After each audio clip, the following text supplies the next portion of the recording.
While using Excel gives us a more accurate picture of our activation energy because we're averaging over many points instead of just using 2, frequently it can be helpful to do the calculations based on 2 data points, so the temperature and our rate constant. And it takes the form of the natural log of rate constant 2 over rate constant 1 is equal to the activation energy over the ideal gas constant, R, times 1 over T1 minus 1 over T2. Now this is our 2-point form of the Arrhenius equation. It may look familiar to you because it looks an awful lot like our Clausius-Clapeyron equation that we saw in chapter 11, where it was the negative heat of vaporization over R times 1 over T2 minus 1 over T1. Now you may notice that the temperatures are in a different order, and that's because of the negative sign. So if we had a negative EA, the temperatures would be in the same order that we saw in the Clausius-Clapeyron equation. Because that negative sign is missing, the order of the temperatures changes. So let's try an example. Let's look at and find the activation energy for nitrogen dioxide and carbon monoxide, forming carbon dioxide and nitrogen monoxide. We're given the rate constant and the temperature that it occurs at for 2 different points. So we're going to plug this in to our Arrhenius equation.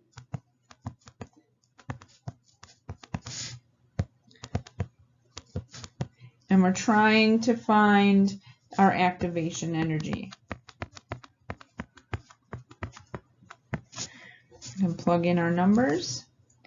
So we want to make sure that we're using, it doesn't matter which one's K1 and K2, but we want to keep them constant.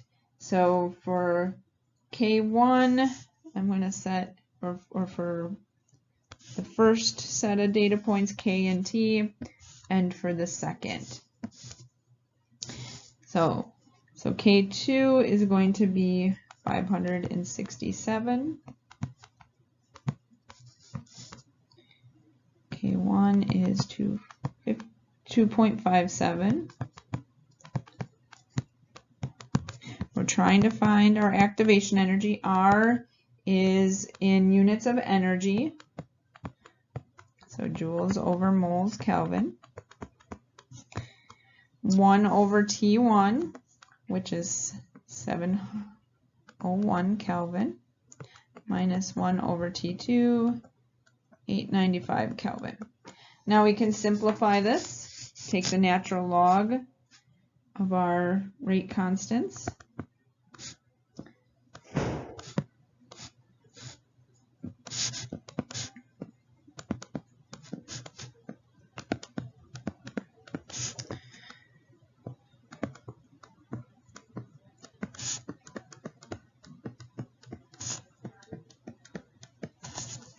We can move the numbers on the right side to the left side, and we end up with 1.45 times 10 to the 5th joules per mole.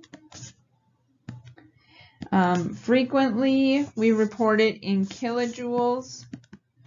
So if we divide by 1,000, we end up with 145 kilojoules per mole, which is a reasonable answer for our activation energy. Here's a practice for you. Pause the video and see if you can determine the activation energy. We're going to use our Arrhenius equation, the 2-point form.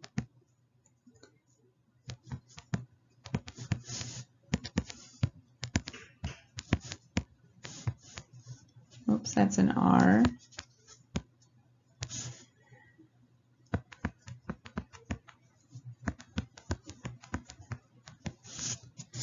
So although we're not given our rate constants, we are told that the rate doubles. And so that is basically 2 times K1 is our second rate.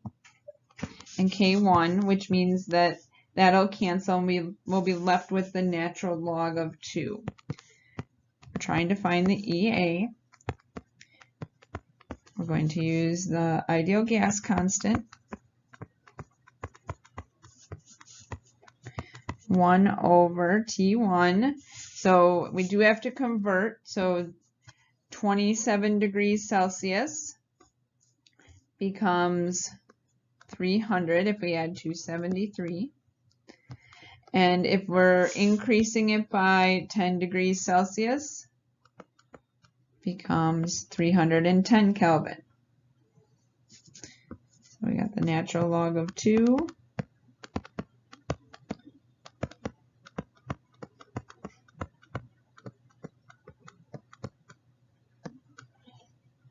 If we simplify inside the parentheses, we get 1.075 times 10 to the negative 4th, 1 over Kelvin. We move the numbers on the right side to the left side. We end up with 5.361 times 10 to the 4th joules per mole. If we change that to kilojoules, we divide by 1,000, 53.6 kilojoules per mole. So that seems like a reasonable number for our activation energy. Most activation energies are between tens to hundreds of kilojoules per mole. So this would be a reasonable answer.